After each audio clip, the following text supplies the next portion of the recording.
Here's a harsh and sad reality. When you have a Minnesota governor and a Minneapolis mayor simping for Somalia instead of simping for American citizens, there's no hope for that state. That state is gone. You might as well say that the United States only has 49 states because it's no longer governed for the benefit of Americans. It has now been taken over by Somalis. Anytime any residents of that particular state is residing in a state that they feel no longer protects them as citizens, as residents of that state, all hope is gone. They might as well just pack it up and try and look for other states that are going to accept them. And especially being in other states that will respect them as Americans. Because Minnesota is gone. You might as well say that we have 49 states. We no longer have 50. What are your thoughts on that? And should the people of Minnesota think about leaving, or should they think about standing up and fighting for their state? My thoughts: stay, fight, get into office, start putting some PACs together, get people that are going to push your agenda in those positions in the state of Minnesota. We got so much to get into today. Nick Shirley went and exposed it all. You guys got to see this, man. Hit the like button, share the video, subscribe to the channel. Let's keep going. Right here we have two child daycare centers. We have the Minnesota Child Care Center, and then we also have Nuna. Between the two, 2.66 million. Hello. Hi. Hi. Why are you recording? Yes.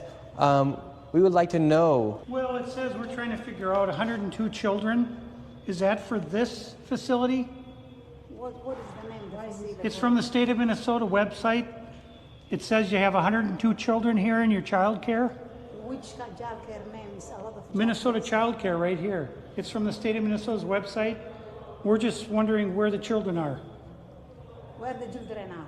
Yeah, where are the children? It says you have 102 children here, Okay. and you got $2.66 million this year in funding, and $2.5 million last year. We're just wondering where the kids are. And who are you? My name's Nick Shirley. Nick Shirley. And where are you? Which department? Oh, we are from ourselves. Yeah. Hello, we'd like to ask where the money's going. Start asking them questions. Where are those kids at? This is a child care. You don't hear any screaming, yelling, playing, none of that. Look at that. Shut us down. Where are the children at? No children inside of this daycare center. And look at this daycare center right here. No children inside of this daycare center. But between those buildings, over $2.6 million. We are just curious, where are the children at?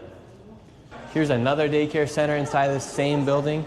So in the same building, they have 3 businesses that are the same. All child care, no children, but they're billing the state millions of dollars. We don't want you to be videotaping anything.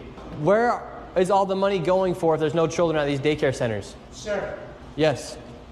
I told you, please leave. Yes, we have a question though. Where is the children at these daycare centers if there's millions of dollars? Ask the local government, yeah. We have the paper right here. Come here. Who are you, first of all? My name's Nick Shirley. You don't have any permission to record me, period. Can we talk outside? You don't have permission to record. She doesn't either have. You She do doesn't not have permission to record no, me. you cannot stop people on the street and question them. We can ask. You don't have any permission. Where I'll are the sue children? You. I will sue you. You don't. Now, if this is a private business, he's right. But on the street, there's no jurisdiction that says that you can't stop and have conversations with people that are willing to have conversations with you. Like, what are these people talking about? Don't have any permission. We have nothing to do with this. You Okay. understand? Then are there So leave. Please leave. Are there children here? Please leave. Where are the children? $2.6 million for a daycare center. We just want to know, where are the children? Who you work for? My name's Nick Shirley. Who do you work for? I work for myself, Nick Shirley. Okay, what are you recording? We're wondering, where are the children? $2.66 million for You're not talking to the the Minnesota right person. Child Care Center. You're not talking to the right person. Are there children that come here? Answer You're the not question. talking Are to there the right children? person. Leave. There's no children inside this You building. don't know who you're talking to. Leave. That's just a simple question. Where are the children at? And right now on Polymarket, there's only a 4% chance that Tim Walz is charged by March 31st. It's time to hold our politicians accountable, especially when there's blatant fraud. Yeah, seriously. This is ridiculous. This is ridiculous. They have 3 child care facilities in the same building, and you don't hear any children. I don't know about you guys. I have kids. They're older now, but I do remember when they were younger. If it was quiet, that's when I knew something has gone awry. If it was quiet. You know, for those of you guys that are parents, you have those parent ears, dad ears, mom ears. As long as the kids are laughing, joking, screaming, you hear all that. As soon as they get quiet, that's when you get up because you're like, what the heck is going on? The fact that they're in a facility with 3 separate childcare facilities and you hear nothing, that's a problem. Dead giveaway. Shout out to Nick Shirley. He is doing the Lord's work. He's out here exposing these people, man. Shout out to him, man. Let's make sure we keep Nick Shirley lifted up in prayer because he goes to places where most of us aren't willing to go, and he puts himself in harm's way on a regular, and he brings us the news, the real news. He's doing the type of work that mainstream media should be doing. He's doing hard-hitting investigative journalism, the type of journalism that you used to see 20, 30, 40 years ago on mainstream media that you don't see anymore. Hit that like button. We got more. I've had enough. I've said it once, and I'll say it again. Deport them all. This is our country.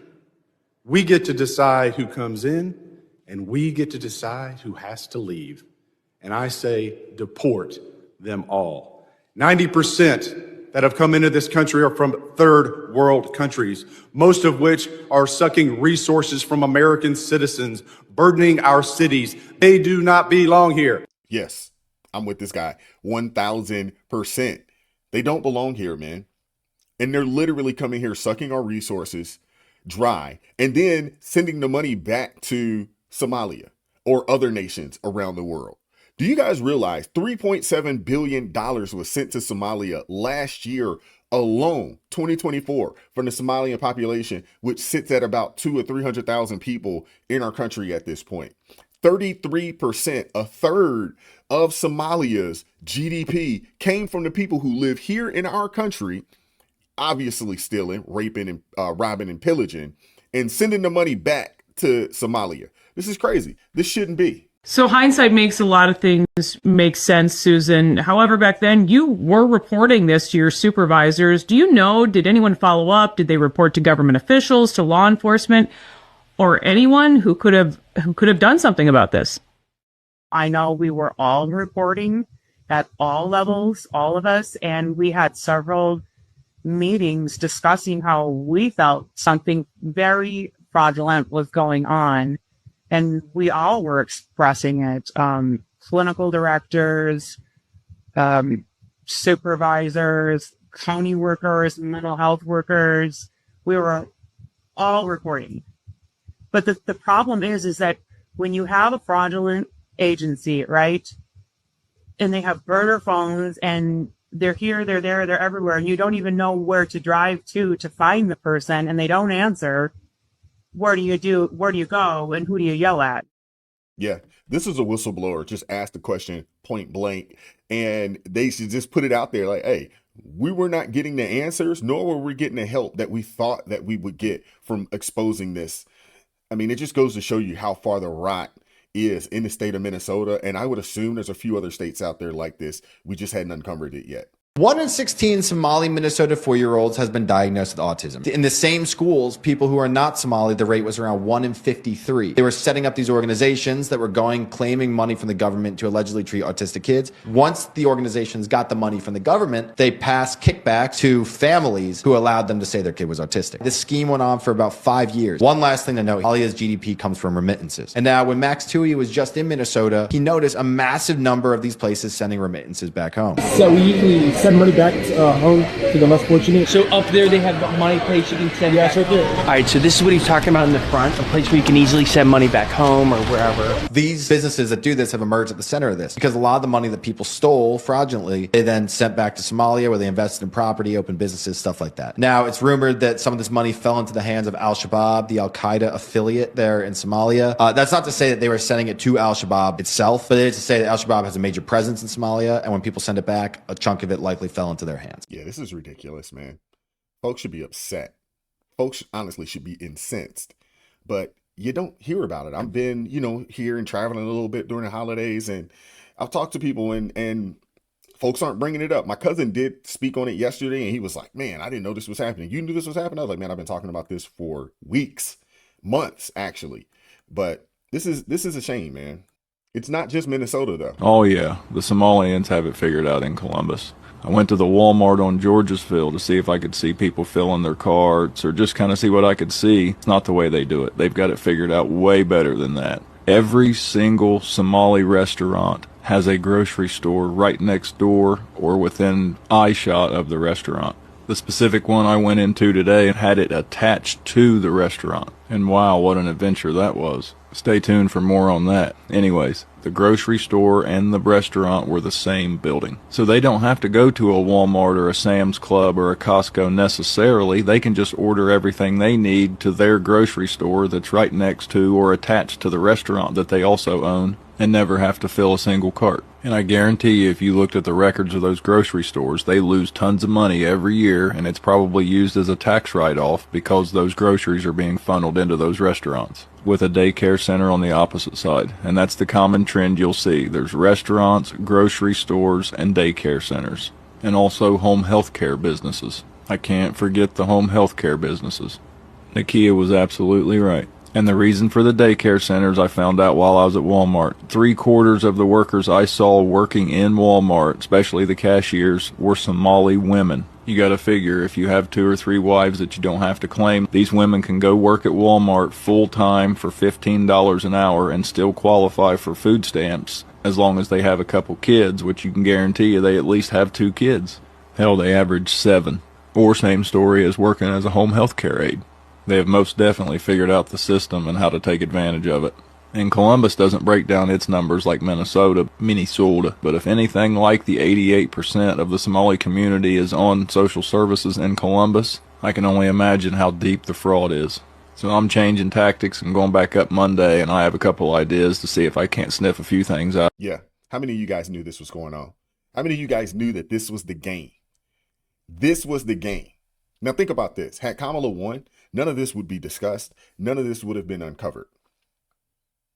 But because we have an administration that is focused on putting America first and making sure they uncover the waste and the fraud that's going on, in our nation, this information is starting to rear its head. And I'm glad that it is, because the people need to know this. We are being robbed, and you don't even know it. Most of y'all don't realize we're paying so much money in taxes. We're paying over 50-60% of our money in taxes. They get you in the income tax, then they turn around and they charge you a tax for everything. Property tax, sales tax, water tax. If they could tax the air, they would. It's crazy. And to see where our money is going, this is just, man, it just upsets me, man. It really does. You've got these blue states that have situated sanctuary cities inside their states. What are those sanctuary cities designed to do? They serve as magnets. The reason and the motive behind this crime is that the census counts those illegal aliens for the purpose of allocating congressional districts and for the purpose of allocating electoral votes. At the end of the day, Joe, this is about power. California has more electoral seats than it, quote, deserves, because they're able to count these illegals. That gives people who are actually citizens a disproportionate power relative to people that are citizens in my state where we don't have a large illegal population. That is something that is a major flaw in the system. I tried to address it legislatively, and every Democrat voted to block me on it. Of course they did. Of course they did. Who's in the business of voting themselves out of power? Who's in the business of doing that? But something does need to shake. When it comes to the census should count for everybody. And I do think that should stay. The census should account for everybody, but there should be a differentiation between a citizen and a non-citizen. And the seats in the House should be based off of the amount of citizens, not just the amount of people. And if that was to change, a lot of that would change. But because the Democrats benefit from this system, they are incentivized to basically exacerbate this and take advantage of the loophole. If it wasn't for this, if it wasn't for the fact that it's not federally mandated to have IDs in order to vote, especially for federal elections, there wouldn't be any blue states. When you think about what's going on, if you actually go and look at the map and look at the blue states, all of your blue states are no ID states as well. And they're also states full of sanctuary cities and full of illegal immigrants, or they're states that welcome illegal immigrants. Go look it up. This is crazy. Something's got to shake, man. I need the American people to start waking up, man, and getting an understanding as to what's going on, and then start going and challenging their representatives on the local and on the state level, and on the federal level, and start challenging and pushing these people. And then on the flip side of that, we got to get some PACs. We got to create a way to get the type of people that we want in office. We got to figure this out. These people got the game, and they're sharing that information with each other. We got to do something. We got to do something. Seriously. We cannot keep operating the way that we're operating. We just can't. We can't afford to do so. I want to hear from you guys. What are your thoughts? Shout out to Nick Shirley. Man, hit that like button, share the video, subscribe to the channel, turn the notifications on to all so you never miss an upload. Consider joining the ARP family or buy your brother a coffee. That link's in the description box below. I appreciate the love, support, man. As always, keep God first. Stay prayed up. We'll catch up with you all next time. Take care. Peace.